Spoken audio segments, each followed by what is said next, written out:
Being aware of that. Okay. I'm going to say we can answer the question either from things you've noticed this year or things that you noticed kind of at the end of school last year. So in the last month or 6 weeks of school last year. How much was Harvey still impacting student behavior? I don't think it was as bad because people were starting to move back in their house by the end of school or during the summertime. Are you back in your house? I don't think anybody's. There's maybe a few that's not all the way back. There's a few, Yeah. There's some people. They're still working on their stuff. The problem is it was finding contractors to Right. come work on your house. So Yeah. Yeah. The even if you had the insurance and had the money finally figured out part, it's getting enough people to do the jobs. Yes. You know? Yeah. And I think maybe, I don't know if for some of them, if it made a difference, their college choices. I don't know, but I think they're. Some that might have been going out of the area to college, like say they were going to Nacogdoches to SFA, might have changed to Lamar because it was easier for their parents and stuff. Right. Close, So I think some of them, it could have affected. I think it did affect on a few of them their college plans. Yeah. Because the same money might not be there, Yeah. And this year, I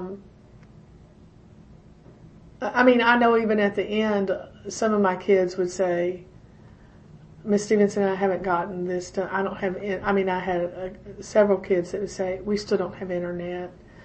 And I would extend time on some of their assignments and stuff like that because they still didn't, have internet. Yeah.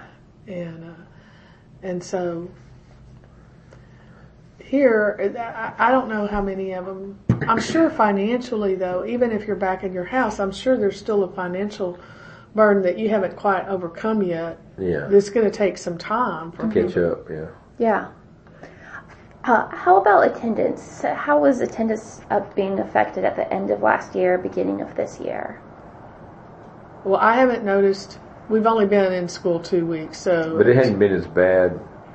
I think attendance was less last year than it was the previous year. And that's because you never know when somebody said, "All right," the parents might tell them, "I'm off today. We're going to work on our house or whatever and tear some stuff out or whatever." Right. Yeah.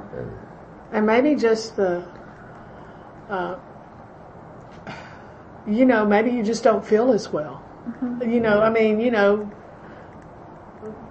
Just.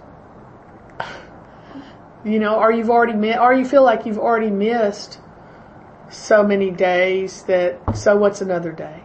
Yeah. And even like me, being a teacher, I missed some days to go pick up my flooring or whatever I was doing for my house, so my contractor could work on it or whatever. So, Right. So I missed some days doing that kind of stuff. So. Yeah. That I normally wouldn't, I don't know. You would not have missed. Yeah, you don't miss. I appreciate that. Thank you.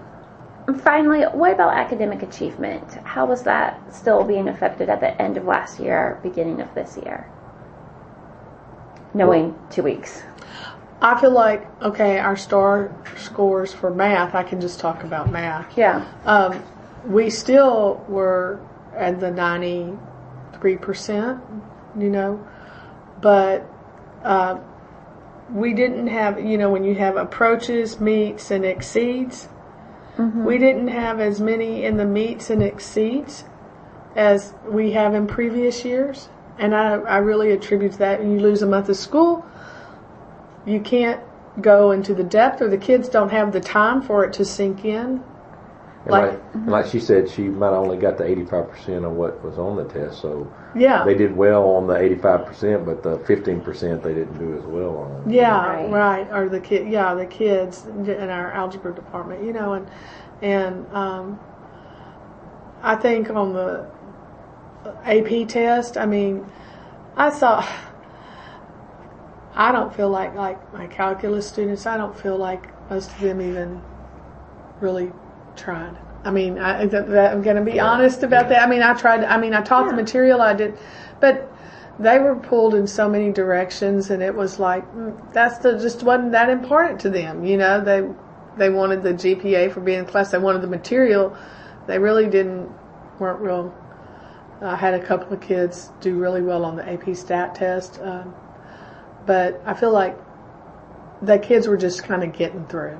Yeah. And then one of our other campuses was so crammed in stuff that they usually have real high scores. Theirs were lower. Yeah. Mm-hmm. Because they were crammed all over the place. They were stuck all over the place, so their kids were all over the place. And for elementary kids, yes, too, that's very distracting. Yeah. Yes. So. You know, and for a while we had even we had some classes meeting in the auditorium, or they split what did we do? We split the library up into 3 classrooms or something like that. Yeah, then we had a bunch in ag classrooms. Yeah, it was all, you know, so it's just kind of not the conditions that we normally teach in. Yeah, they tried to hurry up and fix some buildings that we hadn't used in years, so they could just, they didn't have the nice stuff in there. And mess. Yeah. At this point, what, if anything, is needed for your students to get back on track? Well, I think we just still need to be aware of, like, they're back in their house, but I don't think everybody's back. I don't think they are. Right? And it's still the contractor's not, or the money, or everybody didn't have flood insurance. Or they might be living in their house, but it's only a shell of what is, they hadn't finished it. Right. Or, There's people who were living in their house, but they don't have walls. Yeah. I mean, that kind of thing. So I just think maybe awareness, that trying to figure out who is in those kind of situations and what do we do to be supportive to them. But so far I've had a real good start. I feel like the first 2 weeks. I think everybody has, because I go from class to class, so yeah. I think everybody's had a real good start. And maybe it just feels, just the feeling, because we're not, I mean, like in the middle's normal. I mean, in the sense of there's not all these little middle school kids running around. And good morning. Good morning. I didn't know y'all were in here. I'm sorry. We don't usually leave the door open. Okay. Closed anymore. Okay. Sorry about that. Okay.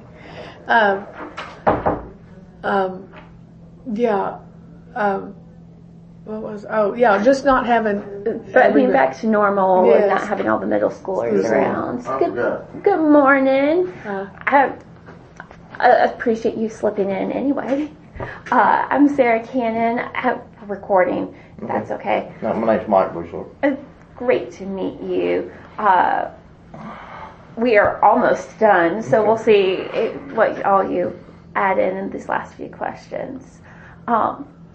Did your school end up changing any procedures after the experience of Hurricane Harvey? Well, we had to change procedures when the middle school came in. Those kind of things. Mm-hmm. Anything different with the procedures this year, maybe? I'd say no. Okay. No. Me too. That's an answer. Yeah.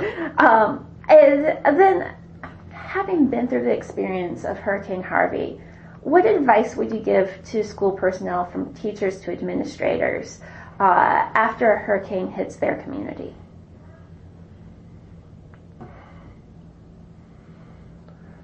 If you plan and organize, you can still have school. You can still run through a year of school, because we did it. And looking back, was there really that much difference in the day-to-day processing of class? Probably not. No, just more kids. Maybe we were a little bit more crowded. Yeah. I would say just, be willing to adjust your materials and be willing to, you have to look at those kids and realize it's not just the material that we have to get through, but you've got to help them emotionally too, and understand if they some of them have been through a lot, and like Coach Abster said, having to drive in from somewhere if they're not in their home. Lost all their clothes.